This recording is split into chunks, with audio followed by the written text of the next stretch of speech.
L'histoire de Zelma. La vengeance d'Azur. Je m'appelle Zelma. J'ai 28 ans et je suis capitaine dans l'armée hongroise.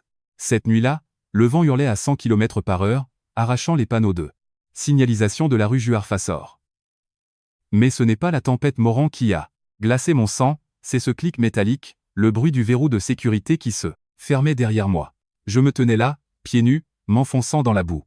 Glacé, mon t-shirt trempé collant à ma peau comme une seconde couche de deuil. À travers la fenêtre, je voyais directement dans le salon Resseux, mon beau-père, qui venait de finir de voler la prime de décès militaire de 30 millions de forains de mon père, décapsulait tranquillement une bière que bagnait tiède. Juste, à côté de lui, ma propre mère a tiré les rideaux. Elle a fermé les stores de cette maison que mon père avait bâtie de ses propres mains. Elle a choisi d'exclure sa propre fille dans la tempête, juste pour protéger un parasite. Il pensait que j'allais hurler. Il pensait que j'allais supplier pour obtenir la clé. Il se trompait. Avant que je ne vous montre comment j'ai réduit leur monde en cendres, arrêtons-nous un instant. Laissez-moi vous raconter pourquoi la lame de votre propre famille est celle qui coupe toujours le plus profondément. 15 minutes. Plus tôt, dans la maison, l'air avait un goût de graisse rance et de lâcheté. J'étais assise à la table de la cuisine, le dos aussi droit qu'une poutre de soutien. C'était un habitus académique que Resseux détestait.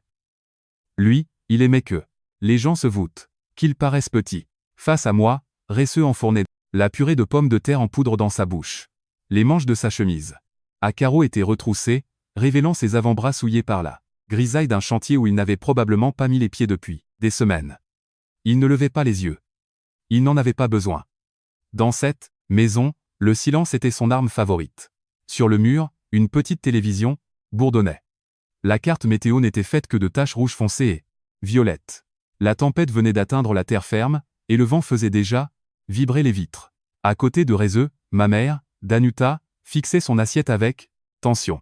Elle poussait un unique petit pois avec sa fourchette, les yeux rivés sur la céramique comme si elle y cherchait le secret de sa survie. J'ai posé ma fourchette en acier inoxydable. Elle a heurté la porcelaine avec un tintement clinique et sec qui a coupé le bourdonnement de la télé. Je n'ai pas cligné des yeux. Je n'ai pas élevé la voix. Un capitaine n'a pas besoin de crier pour être entendu. 30 500 000 forains, Resseux, dis-je. Ma voix était une ligne, plate et régulière. L'assurance vie de mon père. Son dû après 20 ans. Service. L'argent qu'il me destinait. Où est-il? La pièce devint muette. Seul. Le vent frappait le revêtement des murs. Resseux arrêta de mâcher. Il n'était pas pressé. Il lécha une tache de beurre sur son pouce et s'adossa, faisant gémir la chaise en bois bon marché sous son poids. Il saisit une bière en canette. Le craquement de l'aluminium résonna dans la petite cuisine comme un coup de feu. Tu as une grande gueule, Zelma, murmura Resseux, sa voix pleine d'un autoritarisme infondé. Il ne niait pas. Il n'essayait même pas de cacher le vol. D'un doigt, graisseux, il désigna les murs autour de nous. C'est cet argent qui a gardé le toit sur ta tête pendant que tu jouais à la petite soldate là, bas. C'est lui qui a payé l'électricité. C'est lui qui a sauvé ta mère de la rue. Tu as une dette envers cette maison.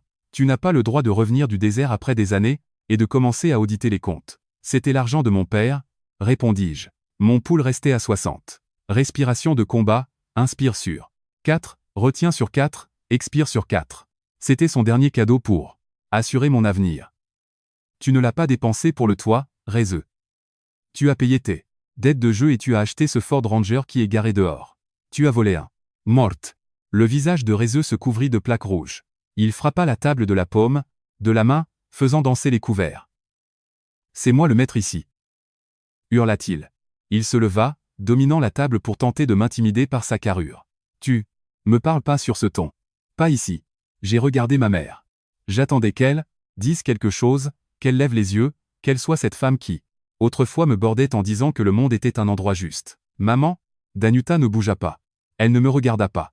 Elle repoussa juste sa chaise, les pieds crissant sur le linoléum. La tête basse, elle se leva, marcha vers la porte et commença à dévisser le lourd verrou en fer. Resseux indiqua la véranda du pouce, casse-toi, tout de suite. Quand tu auras appris à fermer ta gueule et à montrer du respect envers ceux qui t'ont élevé, on te laissera peu, revenir pour le petit déjeuner. Allez, oust.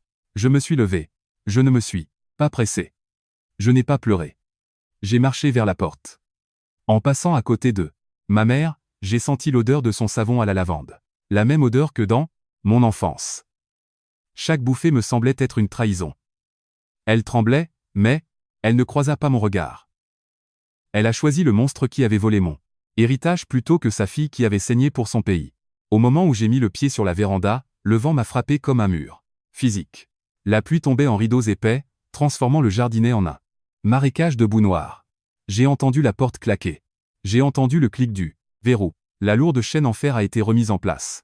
Je suis resté là, longtemps. Mes orteils s'enfonçaient dans la boue froide. Mon mince t-shirt est devenu transparent en quelques secondes. Le froid était une douleur sourde, mais la colère en moi était une braise chauffée à blanc. J'ai tourné la tête de côté, et j'ai regardé la clôture en bois qui délimitait le terrain. Sous l'assaut impitoyable de la pluie, la peinture blanche médiocre et fine que Resseux avait barbouillée des années plus tôt commençait à cloquer et à s'en aller en longue traînée laide. En dessous, une nuance profonde et sombre commençait à apparaître. Bleu azur. C'était la couleur que mon père avait choisie, celle qu'il avait peinte de ses propres mains avant de mourir. Resseux avait essayé de l'effacer. Il avait essayé de blanchir tout notre passé. Mais la tempête faisait ce que j'aurais dû faire il y a des années. Elle dénudait les mensonges. J'ai fixé ce bois bleu. Chaque invasion commence par un unique point d'entrée. C'était le mien. J'ai regardé ma montre. 11 minutes avant la première étape de la contre-offensive.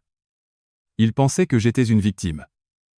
Ils avaient oublié que j'étais une stratège. La pluie avait un goût de fer. La guerre était officiellement rentrée à la maison. J'ai regardé ce morceau de bois bleu azur sous la pluie battante, et 6 ans de souvenirs refoulés ont surgi comme une rupture de barrage. Je suis revenu à ce jour où le garage n'a plus senti mon père. C'était arrivé exactement 14 mois après avoir enterré Nandor. Il était électricien, il travaillait de ses mains, jusqu'à ce que sa peau soit aussi épaisse que des gants de travail. Mais, ses mains étaient toujours chaudes quand elle m'ébouriffaient les cheveux. Le garage était son sanctuaire. C'était un endroit où flottaient des odeurs d'huile, de machines, de sciure de pain fraîche et l'odeur féreuse et vive des fils de cuivre. C'était un lieu d'ordre et de but. Puis Resseux a débarqué dans nos vies, avec un camion rouillé, et l'air est devenu amer. Resseux n'a pas demandé de permission. Il ne nous a pas assises pour parler d'un nouveau départ. Il est juste entré dans ce garage, a balancé d'un coup de pied les boîtes de vissant, laiton bien rangé de mon père et a ouvert un seau de 5 litres d'une peinture extérieure blanche, bon marché et aveuglante. Depuis la porte, je regardais, mon cœur battant contre mes côtes comme un oiseau pris au piège. Resseux ne m'a même pas regardé. Il a juste trempé le rouleau grossier dans le bac et l'a passé sur la clôture en bois. Un seul mouvement, et le bleu azur, cette couleur profonde de bord de mer que mon père avait mis 3 week-ends à perfectionner disparut, étouffé sous la mort blanche et crayeuse. Les mouvements de Resseux étaient lents et mesurés. Il ne réparait pas la maison. Il procédait à une exécution. Il effaçait l'homme qui avait bâti ce foyer, mètre carré après mètre carré. L'invasion ne s'est pas arrêtée à la clôture. Ce fut un nettoyage systématique contre tout ce qui avait un lien avec mon père. Resseux a traversé notre couloir comme un conquérant démantelant un village vaincu. Il a décroché les photos, celles où papa me tenait à la fête foraine, celles de leur mariage. Il ne les a pas mises dans des cartons, il ne les a pas rangées comme souvenirs. Il les a jetées dans des sacs poubelles noirs, comme si elles ne valaient rien. Puis vint ma chambre. C'était la seule pièce où entrait le soleil, du matin. Resseux décida qu'il lui fallait de la place pour ses affaires. Il fit descendre mon lit à la cave, dans ce coin sombre et humide, et remplit mon ancien sanctuaire de clés à griffes rouillées, de chiffons tachés d'huile et de l'odeur lourde et constante du tabac froid. Il m'a même coupé du monde extérieur. Un après-midi, en rentrant de l'école, j'ai vu que le téléphone fixe avait été arraché du mur. Resseux a dit que la facture était trop élevée, qu'il fallait se serrer la ceinture. La vérité était bien plus laide. Ce téléphone était mon seul lien avec ma grand-mère Vilma. Il voulait m'isoler. Il voulait que j'oublie qu'il existait un monde où quelqu'un se souciait réellement de notre passé. Une fois, j'ai essayé de riposter. J'étais en haut des escaliers quand Resseux a traîné le fauteuil préféré de mon père, celui en velours râpé où nous lisions ensemble pour que les éboueurs l'emportent. Ma mère est apparue à côté de moi, mais elle n'a pas posé sa main sur mon épaule. Elle m'a juste mis un verre de lait froid dans la main. Le verre transpirait à cause de la chaleur de l'été, et le lait avait un goût de craie froide. « Ne fais pas de scène, Zelma, murmura-t-elle. Ses yeux étaient fixés sur le tapis du couloir. Resseux essaie juste de faire ce qu'il y a de mieux pour la famille. Nous devons passer à autre chose. Maintenant, c'est lui qui prend soin de nous. Bois ton lait et redescends. Sa lâcheté était un poison lent. Elle regardait cet homme arracher l'âme de mon père des murs et appelait cela « aller de l'avant ». Chaque fois qu'elle me donnait une bouchée ou une boisson pour me faire taire, je sentais une autre part de mon amour pour elle s'étioler. J'ai appris à devenir un fantôme. Je passais mes nuits à la cave, caché dans une vieille armoire en chêne qui gardait encore l'odeur s'estompant de la veste de travail de mon père. C'est là que je le gardais. La seule chose que Rézeux n'avait pas réussi à trouver et à détruire. La montre à gousset. C'était une lourde pièce d'argent. Le verre s'était fissuré le jour où mon père était tombé, mais les engrenages internes étaient tenaces. Je plongeais la main dans le noir, je la sortais et je saisissais le remontoir entre mon pouce et mon index. Cric, cric, cric. Le son était sec et net. C'était le seul son dans cette maison qui n'appartenait pas à Rézeux. Je pressais le métal froid contre mon oreille. Le tic-tac rythmique et stable était un tambour de guerre, une marche. 832 jours. C'est ce qu'il restait avant que j'ai 10 à 8 ans. C'était le nombre de jours que je devais survivre dans cette prison blanchie à la chaux avant de pouvoir signer mon engagement dans l'armée et disparaître. Je ne faisais pas qu'attendre. Je me préparais. J'appris à maîtriser ma colère. J'appris à observer les habitudes de Rézeux. J'appris que chaque tyran a un point faible, et que chaque invasion a un prix. J'étais assise là, dans l'obscurité de la cave, la montre marquant le temps contre mon crâne. La peinture blanche séchait. Là, haut, mais en dessous, le bleu attendait. Rézeux pensait avoir gagné. Il pensait avoir enterré le souvenir de mon père sous une couche de peinture bon marché. Il se trompait. Je sentais une résolution froide et dure s'installer dans mes os. Le compte à rebours était lancé, et un jour, c'est moi qui tiendrai le rouleau de peinture. Je décaperai chaque mensonge qu'il a jamais proféré. J'ai fermé les yeux et écouté la pluie. La tempête approchait déjà à l'époque. Le tic-tac s'est arrêté. Le ressort s'est tendu. Il était temps de découvrir ce que Rézeux cachait dans son armoire verrouillée. La maison avait un goût différent quand Rézeux n'y était pas. Elle empestait. Toujours sa présence se mélange de tabac froid, de linge sale et de bière bon marché. Mais l'air ne vibrait plus de ses emportements.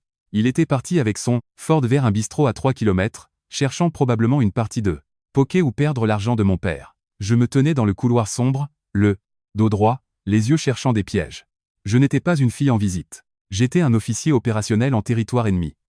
J'atteignis la porte de la pièce de stockage. Autrefois, c'était ma chambre. Maintenant, c'était le dépôt des objets volés par Rézeux et de ses projets inaboutis.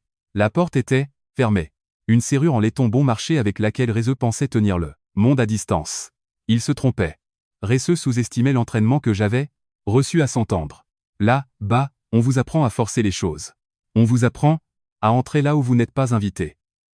J'ai sorti une fine lame de métal de la poche de mon pantalon tactique. Ma main était stable, pas de tremblement, pas d'hésitation. J'ai glissé le métal entre le cadre et le peigne. Je n'ai pas utilisé la force, mais le levier. 3 secondes de pression concentrée. Un clic métallique sec résonna dans le couloir vide. La porte céda. Je suis entré, et j'ai refermé derrière moi, laissant mes yeux s'habituer à l'obscurité. La pièce était froide. Elle sentait la rouille et le moisi. Rézeux avait entassé des déchets partout. Des boîtes de vernis à moitié vides, des fils de cuivre, emmêlés qu'il avait volés sur des chantiers, et des boîtes à outils qu'il ne savait même pas manipuler. J'ai allumé ma lampe tactique. Le faisceau a tranché, les ombres comme un cercle blanc aveuglant. Dans la lumière, les grains de poussière dansaient comme de petits insectes d'argent pris dans un filet. Je suis allé directement vers la lourde armoire en chêne dans le coin. Ce meuble avait été fabriqué par mon père dans le garage, à l'époque où la maison sentait encore le pain et l'huile moteur. Rézeux l'avait traîné ici pour y ranger ses papiers. Je me suis agenouillé, mes articulations n'ont pas émis un bruit. Je n'ai pas cherché dans les tiroirs. Rézeux était trop paresseux pour un classement organisé. J'ai glissé la main dans l'espace sombre sous l'armoire. Mes doigts ont frôlé le sol froid et poussiéreux. Mes phalanges ont heurté du carton. J'ai tiré. Une boîte à chaussures usée a glissé hors de l'ombre. Elle n'avait pas de couvercle. La couche supérieure était couverte d'une fine poussière grise. Je n'ai pas éternué. Je n'ai pas bougé vite. J'ai plongé la main et j'ai sorti un tas de papier. Le papier semblait sec et rugueux. J'ai immédiatement reconnu le logo. Un bouclier bleu, la compagnie d'assurance que mon père avait payée pendant 20 ans. J'ai feuilleté les pages. La lumière de la lampe se fixait sur le texte. C'était là, bénéficiaire exclusif, Zelma. Duc. Mon père avait pris soin de moi. Il m'avait laissé un filet de sécurité, 30 500 000 forains, destiné à mon retour à la vie civile. Mais les relevés racontaient une autre histoire. Les versements avaient commencé il y a 5 ans, précisément au moment où j'avais été déployé sur la base Nord. Pendant que j'étais assise dans un trou du désert, mangeant des rations en sachet et écoutant le sifflement des mortiers, Resseux se rendait dans une agence bancaire de la rue principale. Petit à petit, il avait siphonné l'héritage de mon père. 1 million ici, 2 millions là. Il en avait retiré une part énorme juste avant d'acheter le camion. La colère a commencé dans mon estomac, comme une chaleur lente et étouffante, mais je l'ai gardé sous un couvercle d'acier. Puis j'ai vu le second couteau, ce coup qui a vraiment fait jaillir le sang. Au bas de la 3e autorisation de versement, il y avait la signature. Ce n'était pas l'écriture anguleuse et heurtée de Resseux. C'était une série de boucles élégantes et penchées. Une écriture cursive parfaite, d'Anuta, Duc Lester. Ma mère. Sa signature ne tremblait pas. Il n'y avait pas de trace d'hésitation. On ne l'avait pas forcée. Elle avait signé mon avenir de cette main qui autrefois tenait la mienne quand j'avais peur du noir. Elle m'avait regardé faire mes bagages pour la guerre, m'avait embrassé la joue, puis était allée à la banque pour aider un parasite à dépenser l'argent reçu pour mon sang. Il ne m'avait pas seulement volé du liquide. Il m'avait volé la seule chose que mon père m'avait laissée. Sa protection. Je n'ai pas hurlé. Je n'ai pas déchiré les papiers. J'ai sorti mon téléphone et j'ai pris des photos hautes, résolution de chaque page, de chaque signature, de chaque date. Ma main était aussi froide que le sol. Quand j'eus fini, j'ai replié les papiers selon leur pli d'origine. J'ai remis la liasse dans la boîte à chaussures et je l'ai glissé à nouveau sous l'armoire. Je me suis arrêté. J'ai vérifié l'alignement. J'ai décalé la boîte d'exactement 2 cm vers la gauche, pour qu'elle corresponde aux traces légères laissées dans la poussière. Aucune trace d'intrusion. Aucun signe que la proie avait remarqué le piège. Je me suis levé, j'ai essuyé la poussière de mes genoux et je suis sorti de la pièce à reculons. J'ai refermé la serrure et je suis retourné à la cuisine. Je me suis assis sur ma chaise et j'ai attendu que la tempête éclate. J'attendais le dîner, où Resseux allait enfin abattre ses cartes. Maintenant, le souvenir de cette boîte à chaussures était la seule chose qui me faisait tenir sous la pluie glaciale. Je suis toujours debout dans le jardin de la maison, mes pieds s'enfoncent dans la boue. La tempête hurle, et la trahison de ma mère pèse comme une pierre dans ma gorge. Ma peau prend une nuance bleuâtre pâle, et je sens mes forces m'abandonner. Je pensais que c'était fini. Je pensais que la boue serait mon dernier lit. Puis une lumière soudaine, et violente a jailli à travers la pluie battante. Une paire de phares au xénon de luxe, d'une lumière jaune de prédateur, a tranché l'obscurité. Le rugissement d'un moteur puissant a couvert le vent alors qu'une voiture lourde accélérait. Dans l'allée, ses roues projetant du gravier et de la neige fondue. Les lumières étaient si fortes que je ne voyais pas le conducteur. Je ne voyais que le reflet des faisceaux dans l'eau qui inondaient tout. La guerre n'était pas finie.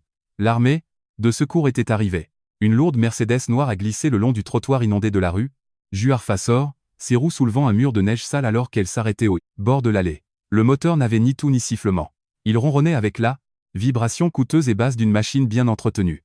La vitre arrière côté passager s'est abaissée de 5 cm exactement. À l'intérieur, j'ai aperçu les cheveux d'argent et une ligne de rouge à lèvres rouges profond. Vilma. Elle avait 73 ans et semblait avoir été sculptée dans du granit froid de l'Atlantique. Elle n'a pas regardé vers moi en premier. Son regard s'est fixé, comme un laser sur le petit tressaillement de panique du rideau du salon, là où Resseux guettait dans le noir. Elle n'a pas crié. Elle n'en avait pas besoin. Elle a juste souri, une expression clinique et tranchante qui ne promettait rien d'autre que de la douleur. Ramassez la fille, dit-elle d'une voix profonde et rauque qui a percé le tonnerre. La porte côté conducteur s'est ouverte. Un homme, en costume sombre, en est sorti, sans se soucier de la pluie, et m'a soulevé de l'herbe boueuse. Je ne suis pas monté dans la voiture. On m'a déposé sur le siège arrière comme une cargaison sauvée. La porte s'est refermée avec un bruit sourd et hermétique qui a immédiatement fait taire le hurlement de la tempête. L'intérieur était un autre univers. Il était rempli d'une odeur de lait corporel, à l'amande coûteux et de la chaleur mécanique et sèche de la climatisation, haut de gamme. Mes pieds nus étaient couverts de boue noire, laissant des taches au rouge sombre sur le tapis de velours épais qui coûtait probablement plus cher que le camion de Resseux. Je tremblais tellement que mes dents manquaient de se briser. Vilma ne m'a pas serré dans ses bras. Elle n'a pas dit « Dieu merci, tu vas bien ». Elle a juste jeté une lourde serviette en coton blanc sur ma tête. Elle était sèche comme un os, sentait le linge propre et l'argent ancien. 14 ans, dit Vilma, sans quitter la maison des yeux pendant que la voiture commençait à reculer. 14 ans que j'attendais que ce singe crasseux commette une erreur d'une telle ampleur orbitale. 14 ans que j'attendais un fondement juridique pour t'arracher de cette cage, Zelma. Il a tout pris, murmurai-je. Ma voix était en ruine. L'assurance, la maison, tout. Il n'a rien pris, juste un prêt qu'il ne pourra pas rembourser, rétorqua sèchement Vilma. Essuie-toi. Nous avons du travail. Nous ne sommes pas allés à l'hôpital, ni dans son domaine sur la colline. Là, Mercedes s'est garée dans le garage souterrain d'un des hôtels élégants du centre. Nous avons pris l'ascenseur privé jusqu'à la suite du 7e étage. Il était 7-14. Je me tenais sur le marbre blanc poli de l'entrée, l'eau de mes vêtements trempés formant une flaque au sol, pendant que Vilma se dirigeait vers un bureau au plateau de verre. Elle bougeait avec une vitesse qui démentait son âge, une femme qui avait passé un demi-siècle à diriger un empire immobilier d'une main de fer. Elle plongea la main dans un dossier en cuir et balança une enveloppe au bord doré sur la table. Le son fut sec dans la suite, silencieuse. « Assieds-toi » ordonna-t-elle. Je me suis assise dans une chaise, plus douce qu'un nuage. Vilma posa sa main sur le dossier. Premier point, la maison de la rue Juarfassor, celle que Reze croit être sa forteresse. Danuta n'en a jamais été la propriétaire au point de pouvoir la donner. Ton père, Nandor, savait exactement quel genre de femme était ta mère. Il ne lui a pas laissé la propriété. Il a placé le bien immobilier dans le trust familial Duc. Elle tourna une page, révélant un document portant la signature de mon père. Ta mère était locataire, avec une seule condition d'acier. Elle ne devait jamais adopter un comportement mettant en danger le bénéficiaire principal. C'est, à dire, toi, Zelma. Cette nuit, elle a exclu une vétéran du champ de bataille dans une tempête de force 4 pour protéger un parasite. Elle n'a pas seulement fermé la porte. Elle a signé son propre arrêté d'expulsion. La chaleur de la pièce atteignit enfin mes os. Mais c'était la reconnaissance glacée dans les yeux de Vilma qui m'a vraiment réveillé.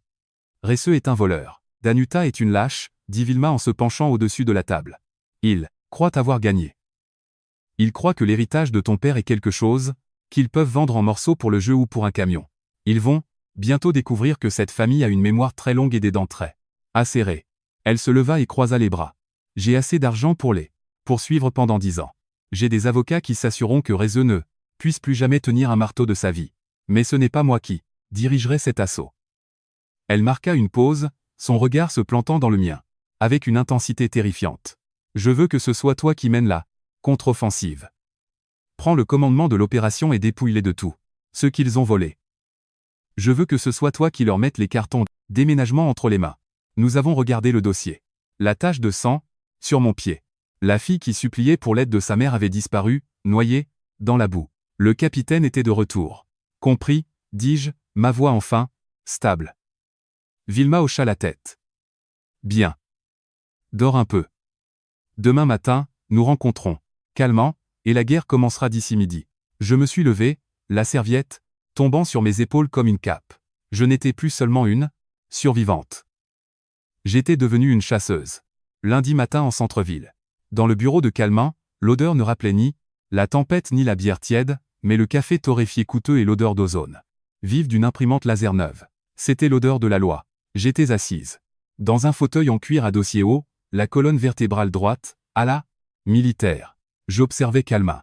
Il ressemblait à quelqu'un qui avait passé 40 ans, à mâcher de la brique et à se rincer à l'eau de javel rigide, grisonnant et totalement indifférent à l'existence de Resse. Calmin ajusta ses lunettes. Il ne perdit pas de temps. Il saisit 3 dossiers marrons sur son bureau et les fit. Glissa versement un par un. Premier dossier, commença Calmin. Le trust familial. Votre père, Nandor, était un homme intelligent, un capitaine. Il a bâti une forteresse autour du bien immobilier, que même un tank ne pourrait percer. Il vous appartient. Point. Deuxième dossier, continua-t-il, désignant le fichier du milieu. Les registres d'assurance. C'est 30 millions. Resse et votre mère ont traité ce compte comme leur distributeur de billets personnels pendant que vous mangiez de la poussière là-bas. Ils l'ont presque entièrement siphonné. Nous pouvons les poursuivre pour cela, mais Reze est le genre de rat qui cache bien son fromage. Cela prendra du temps. Puis il saisit le 3e dossier. Celui-ci était plus mince, portant le logo d'une caisse d'épargne locale. Reschu n'est pas chez Ulamentum Porochite, Zemo, dit Kaaman. Tsechtoshish un idiot. Un idiot avide et arrogant qui pensait que les règles ne s'appliquaient pas à lui parce que personne n'avait jamais eu le courage de lui dire non. Il ouvrit le dossier. Une demande de prêt hypothécaire datant d'il y a 18 mois. Resse a essayé d'emprunter 12 millions de forints sur la maison. Il s'est présenté comme le propriétaire. Il voulait de l'argent rapide pour payer ses dettes ou rénover. Zonfort. Calman sortit une loupe et la fit glisse sur le papier. Regardez cela. Signature. En bas à droite. Je me suis penché. Je connaissais l'écriture de ma mère. La signature de Danuta était faite de boucles souples et penchées, Une écriture féminine, hésitante, qui semblait toujours s'excuser de prendre de la place sur le papier. Mais celle-ci était différente. L'encre avait profondément pénétré le papier, les lignes étaient raides et anguleuses. C'était une imitation calculée et crispée. Quelqu'un avait trop essayé d'être précis, laissant ainsi une trace. Ce n'est pas elle, dis-je froidement. Pas du tout, approuva Calma. Il s'adossa dans son fauteuil. Resseux a falsifié le nom de votre mère pour contracter un prêt sur un bien immobilier qui ne lui appartient pas. Ce n'est pas une dispute familiale. C'est un faux en écriture publique. C'est une fraude au crédit. Un délit criminel. Resseux ne s'est pas contenté de vous voler de l'argent, Zelma. Il a commis un crime de niveau fédéral. À l'armée, j'ai vu des gens finir brisés pour bien moins que ça. La discipline était là. Seule chose qui protégeait le monde du chaos. Resseux a ri de la discipline. Pendant 6 ans, il pensait être le prédateur le plus bruyant de la forêt. Il va bientôt découvrir qu'il y a plus grand que lui. Et ce plus grand-là a un diplôme. De droit. Quel est le plan ? Demandai-je. Il y a 2 boutons sur cette table, mon capitaine, dit Calma. Premier bouton, procès civil. Nous les expulsons. Nous les poursuivons pour l'argent de l'assurance. Nous prenons le camion, les outils et jusqu'à la chemise que Resseux a sur le dos. Nous les laissons au bord de la route avec quelques valises et les laissons pourrir dans un motel bon marché. Propre. Rapide. Mais Resseux reste en liberté, il marqua une pause. Deuxième bouton, nous portons le 3e dossier au parquet. Nous portons plainte pour faux et fraude. Resseux ne va pas dans un motel. Resseux va dans une cellule de 5 chuis, pour 5 ans minimum. Et Danuta, en tant que complice, n'ayant pas dénoncé le crime. Elle aura de la chance si elle s'en tire avec du sursis. Je sentis un frisson vif dans mes os. Pendant 6 ans, j'avais été sous leurs pieds. J'étais l'enfant qui se cachait dans l'armoire. Maintenant, c'est moi qui tenais le marteau. Avant que je puisse dire un mot, mon téléphone se mit à vibrer sur la table. Un seul nom clignotait à l'écran, maman. L'ennemi paniquait. Ils avaient détecté la première faille dans le bouclier et voulaient maintenant un armistice que je n'avais nulle intention de leur accorder. J'ai laissé sonner jusqu'à ce que cela s'arrête. Puis j'ai regardé Calma et j'ai tendu la main vers le 3e dossier. Parlons du 2e bouton, dis-je. J'ai choisi une gargote au bord de la route pour le rendez-vous, en dehors de la ville. J'étais assise à une table d'angle, le dos contre le mur, les yeux balayant le parking. Danuta était en retard de 10 minutes. Elle avait l'air d'une proie traquée. Elle avait boutonné son trench coat jusqu'au menton, enfoncé ses mains dans ses poches, ses yeux allaient et venaient. Elle n'avait pas l'air d'une mère rencontrant sa fille, mais d'un témoin prêt à balancer le parrain de la mafia. Elle s'assit en face de moi. Elle n'enleva pas son manteau. Elle ne me demanda pas si j'avais pris froid pieds nus dans la boue. Resseux est une épave, Zelma. Il devient fou avec l'avis d'expulsion, dit-elle d'une voix tremblante. Qu'est-ce que tu fais ? C'est quoi tout ce baratin juridique ? Tu es en train de déchirer la famille. Je n'ai pas scié. J'ai sorti la copie de la demande de prêt et je l'ai fait glisser sur la table. Il a falsifié ta signature, maman, dis-je d'une voix monocorde. Il a mis en gage la maison que mon père avait bâtie pour nous pour un prêt de 12 millions, auquel il n'avait aucun droit. Il a volé mon identité, et il a volé la tienne aussi. Étais-tu au courant ? Danuta regarda le papier. Elle ne tressaillit pas. Elle ne fut pas surprise. Elle fixa juste l'imitation raide de sa propre signature, et ses épaules s'affaissèrent. Elle avait toujours su. Resseux avait besoin de la voiture pour le travail, murmura-t-elle. Il a dit que c'était un investissement pour notre avenir. Il a dit que dès qu'il aurait les nouveaux contrats, il rembourserait tout. Il veut juste prendre soin de nous. En me volant ? Demandai-je avec un dégoût froid. Avec l'argent que mon père m'a laissé pour ma sécurité ? Il a risqué ton crédit, ton foyer, ta vie par un faux en écriture. C'est un criminel, maman, et tu l'aides. Danuta tendit la main, essayant de me saisir le poignet. J'ai retiré mon bras. Toi tu as de l'argent, Zelma. Tu as ta solde de l'armée, ton fonds de pension, siffla-t-elle désespérément, sa voix tournant lentement à la colère. Si tu le mets dehors, il ne me restera plus rien. Je n'ai pas de travail. Je n'ai nulle part où aller. Tu es ma fille, tu devrais prendre soin de moi. Je me suis penché jusqu'à ce que mon visage soit à quelques centimètres du sien. J'étais ta fille aussi dans la rue, Juar Fassor, dis-je à voix basse. J'étais ta fille quand le vent arrachait les arbres du sol. J'étais ta fille quand Resseux a verrouillé la porte. Tu étais là, maman. Tu l'as regardé m'exclure. Pourquoi l'as-tu choisi lui plutôt que ton propre sang ? Danuta bondit. Le masque de la mère aimante tomba, il ne resta rien d'autre qu'une femme amère et vide. Parce que c'est mon mari. s'emporta-t-elle d'une voix telle que les gens au comptoir se retournèrent. Et toi, tu es exactement comme ton père. Têtue, arrogante, ingrate. Nandor aussi pensait qu'il était meilleur que tout le monde. Il pensait que le monde était noir et blanc. Eh bien il ne l'est pas, Zelma. Il est gris et laid, et tu finiras exactement comme lui, seul dans la terre. Elle n'attendit pas de réponse. Elle fit demi-tour et sortit en trombe. Elle ne regarda pas en arrière. Elle me laissa avec mon café froid et la certitude qu'il n'y avait plus rien à sauver. J'ai sorti la montre à gousset de mon père. Cric, cric, cric. Les engrenages étaient stables. Mon cœur aussi. Le dernier lien était rompu. J'ai sorti mon téléphone et j'ai composé le numéro de Calma. Calma, dis-je sèchement. Les négociations de paix sont terminées. Déposez les plaintes. Envoyez les preuves au parquet. Feu à volonté. Le jeudi matin à Sept 2, l'air de la rue Juard-Fassor était vif. L'huissier de Justice Davis n'est pas descendu de sa voiture avec un sourire. Il est allé à la porte et a sorti une agrafeuse puissante. Le son fut sec comme une fracture osseuse. Il a plaqué un papier orange vif sur la porte, précisément là où la peinture s'écaillait. Il est reparti sans un mot. 10 secondes plus tard, la porte s'est ouverte brusquement. Resseux se tenait là en maillot de corps, le visage rouge de colère, serrant le papier orange comme un serpent venimeux. « Zelma, espèce de salope !» hurla-t-il dans la rue vide. Je l'observais depuis le siège arrière d'une voiture sombre.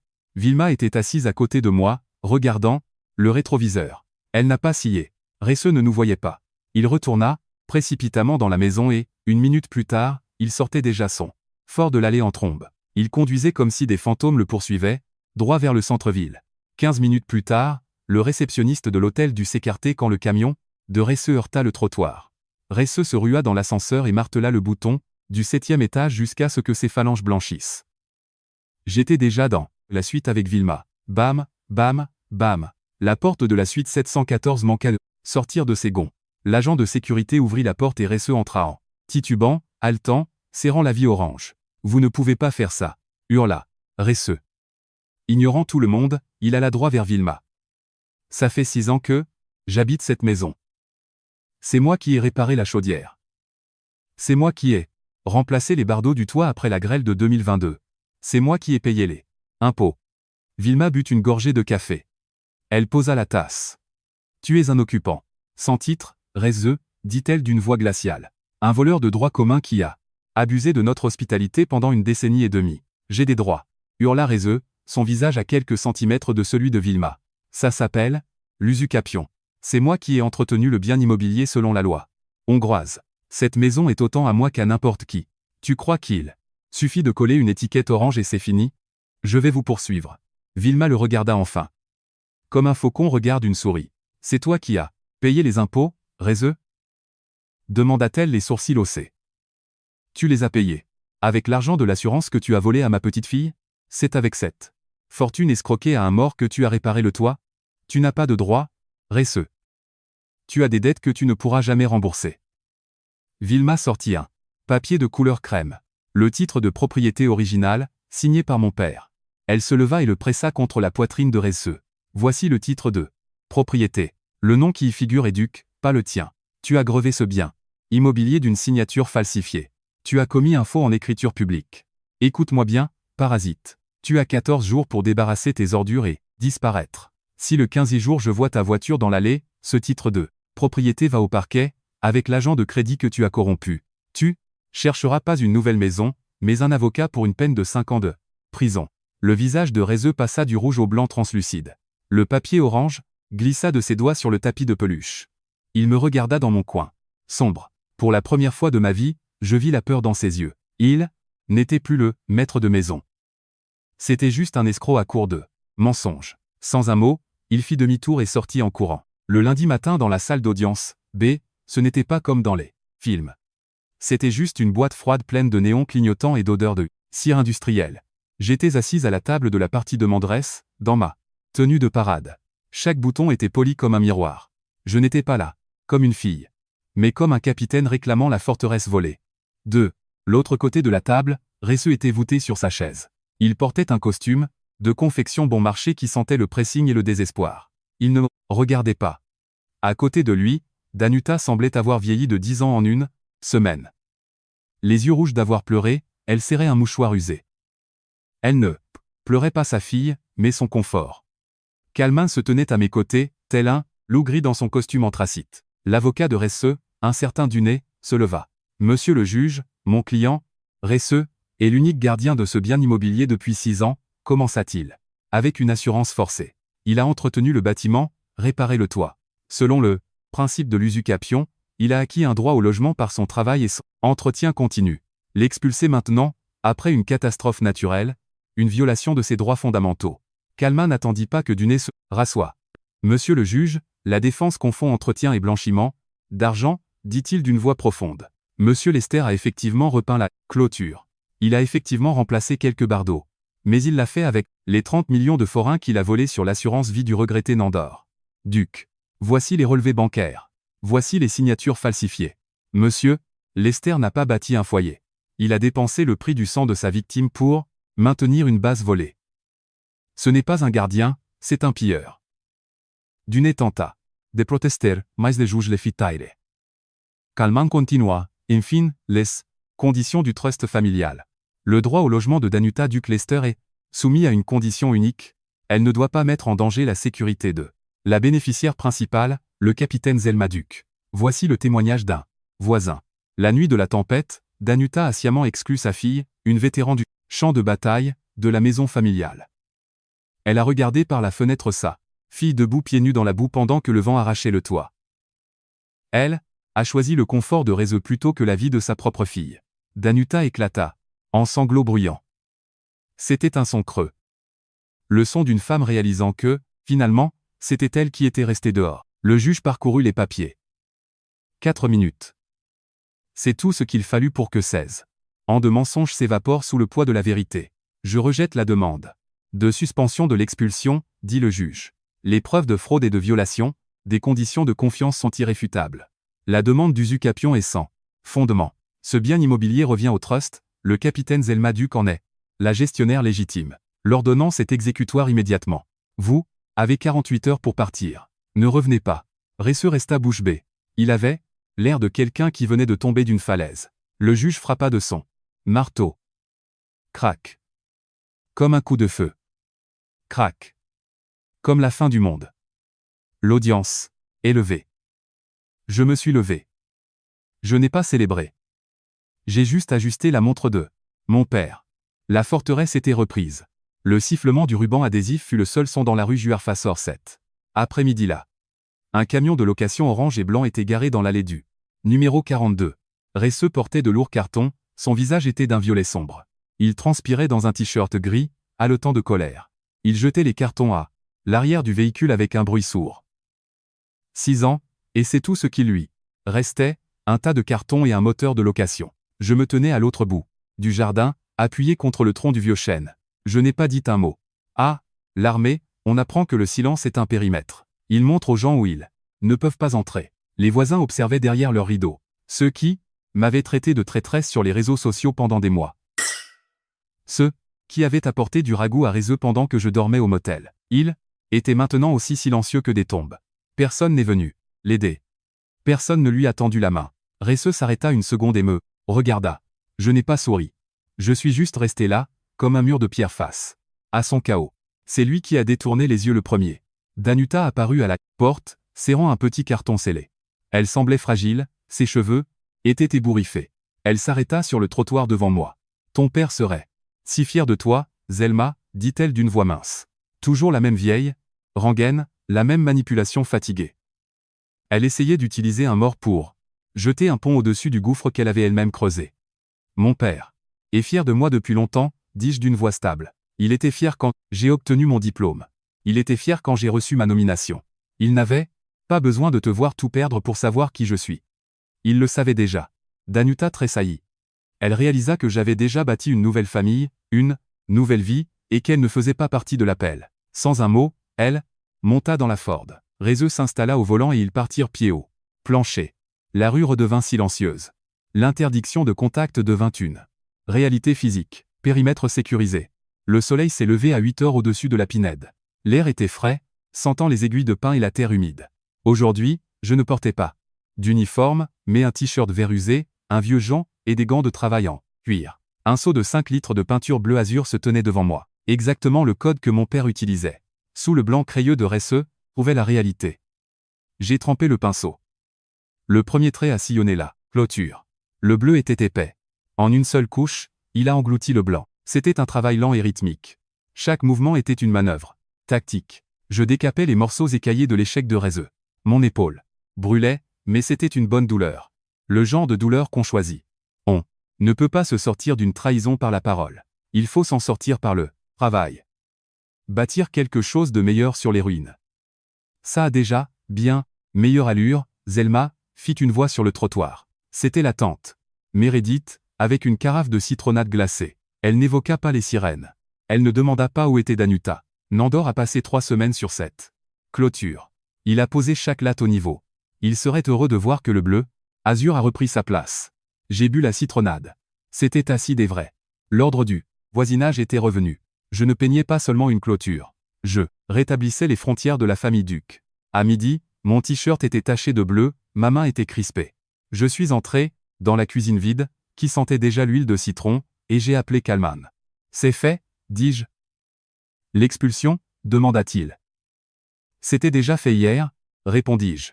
Je voudrais mettre en place un virement mensuel permanent, avec effet immédiat. 40% de ma solde iront à la fondation Vilma-Duc. Il y eut un long silence à l'autre bout du fil. Zelma, votre grand-mère ne veut pas de quoi, votre argent. Pour elle, cette maison était un cadeau. Je n'accepte pas de cadeau de ceux que je protège, dis-je fermement. Je ne suis pas un cas social, nécessitant de l'aide. Je ne suis plus cette fille qu'on a exclue sous la pluie. Je rachète mon propre passé, chaque bardeau, chaque clou. Je le paie avec mon propre sang et mon temps. Mettez-le en place. Compris, mon capitaine, murmura Kalma. J'ai raccroché le téléphone et j'ai senti un poids quitter ma poitrine, un poids que même l'ordonnance du juge n'avait pu enlever. La propriété n'est pas un morceau de papier. La propriété est une dette. Entièrement remboursée. Je ne devais rien à Vilma. Je ne devais rien à Danuta. Et bordel, je ne devais absolument rien à Resse. La nuit est tombée sur la rue Juarfassor, apportant une brise fraîche du quartier. J'étais assis sur la marche supérieure de la véranda, le dos appuyé contre cette porte que ma mère avait fermée sur moi. La maison était sombre, derrière moi, mais pour la première fois en 6 ans, cette obscurité n'était pas une menace, mais un repos.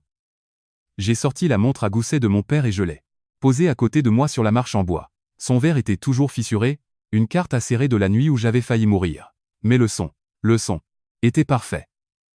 Tic, tic, tic. C'était le battement de cœur de la maison.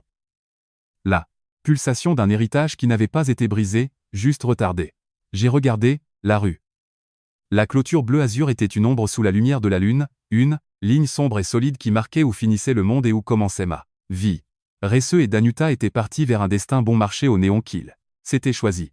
Ils avaient tiré leurs balles et avaient manqué leur cible. J'ai tendu la main et j'ai touché la peinture fraîche et sèche sur le chambranle de la porte. Ma main était stable. Mon regard était clair. Je n'étais pas une victime. Pas seulement une survivante. J'étais une sentinelle. Et j'avais enfin pris mon poste. J'ai repris la montre et j'ai serré le poing autour d'elle, sentant le tic-tac dans ma paume, comme un compte à rebours vers le silence que j'avais enfin mérité.